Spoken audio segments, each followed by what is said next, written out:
Hello, I've lived in Tinsley all my life, 75 years come September.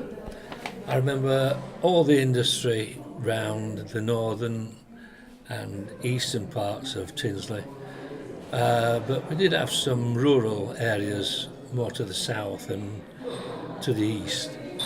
But mainly it was dominated by such firms as Hadfields, Edgar Allen's, of course the great big power station with the cooling towers, and there was Edgar Allen's. Oh, I've said Edgar's, yeah. There was also Flathers and the Scrap Works, George Coyne's, and Tinsley Wire, of course. And the atmosphere was pretty dirty in those days. The only time you could see the city centre from Tinsley was during the works weeks, when all the works shut down for the summer break, and you could see across the city then. But I remember the rolling mills at Tinsley. Used to walk past them on the canal bank as boys. Used to walk down there a lot, and you could see all the men throwing the bars through the rolls, grabbing them with tongs and wiping the sweat off with the sweat towels. And they used to send one man every shift up to the local working men's club, and he'd come back with the enamel mashing cans that they made the tea in, and he used to come back with them full of beer halfway through the shift, because they were allowed a beer break as well as the tea break.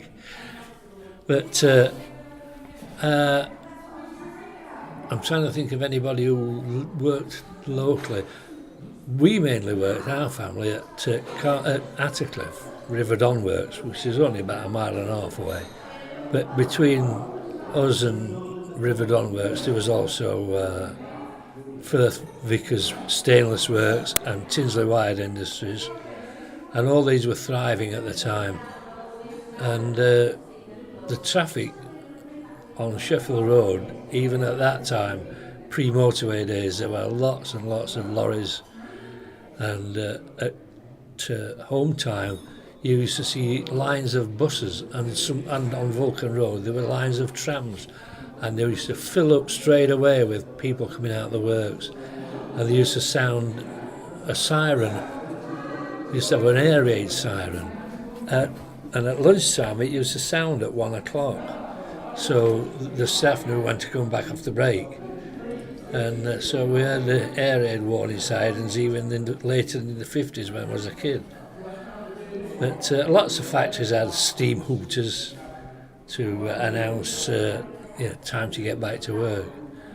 But yeah, there was a tram service all the way through to Rotherham as well, and up to me being about 5 years old. And occasionally when they dig the road up, like they did a few years ago near Magna, for some sewer pipes or something, they came across great lengths of tram line which are still buried all over the city underneath the tarmac. I photographed some down Sheffield Road as well, near Tinsley Roundabout a few years ago. But yeah, lots of works. And then when I was a kid, they started building the stainless works on Shepcote Lane, which have now been demolished and is to become an Amazon depot. So there'll be even more traffic on the road round Tinsley Roundabout. But Amazon have acquired the site, I believe. And then, of course, in the 60s, late 50s, English Steel Corporation, where I worked at Brightside, they expanded to Tinsley Park Works. And in the late 50s, they started building the spring shop. And I think the company is now called Tinsley Bridge. And then they started the new electric melting shop in the early 60s. And there was a melting shop and bar mill, rolling mill, and that was built on the site of the old Tinsley Park Colliery, mainly around that area. And that opened in 1963, opened officially in 1963, should I say. It was up and running by then, of course. And Prince Philip opened it, and I was present on that day, being an employee, an apprentice of 20 years old. And we I've told this before, haven't I? There were 4 of us dispatched there to be of any help in our suits and ties, and all we did was drink free beer and eat sausage rolls, in the same marquee as the police chiefs and the fire chiefs. And then in the evening we took a coach party round, and we were sort of couriers giving the guided tour to relatives and friends of employees. And then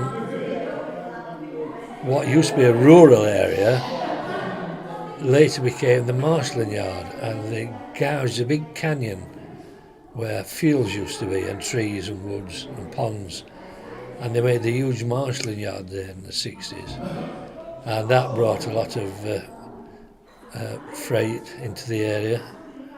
And then of course at the side of that you had the Tinsley Park Steelworks, and eventually the ill-fated airport. And so what used to be Tinsley Park Woods and lots of agricultural land went forever, and those were the places where we used to cycle, walk. You were catching sticklebacks and wading in the pump pond and the old pit pond. We used to go swimming in one pit pond in the summer holidays. I remember asking my mum for a shilling. I was going to go to Attercliffe Baths, and when I got home she noticed there was grass on my towel, and she says, "You've not been to the baths?" I says, "No mum, I've been in the pit pond." So I got a good ticking off for that, and I spent the shilling on sweets and probably 5 Park Drive. I don't know, I can't remember. I'd be about 14 or 15 then.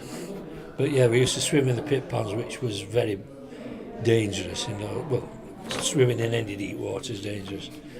But yes, so there was lots of industry. My grandfather and uncle worked at Steel Pitch and Toes at Rotherham, and where Magna is now, my grandparents were split up. My mum and my uncle used to live with my granddad on Radcliffe Street, which ran adjacent to the steelworks yard. And in the evening, if there was tapping a furnace, my mum would be in the back bedroom and she could feel the heat from the furnaces through the bedroom window. And it was just a little community. There was a chip shop on one corner, a pub at the other corner. I'm not sure if there wasn't a chapel, but there was a school, and I still have school photos, group photos of my mum and my uncle.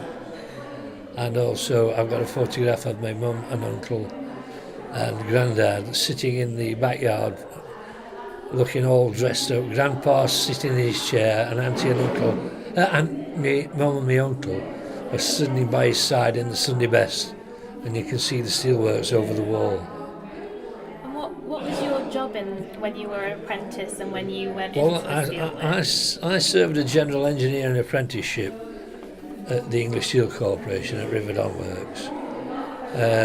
I didn't leave school till I was nearly 17, so I went to grammar.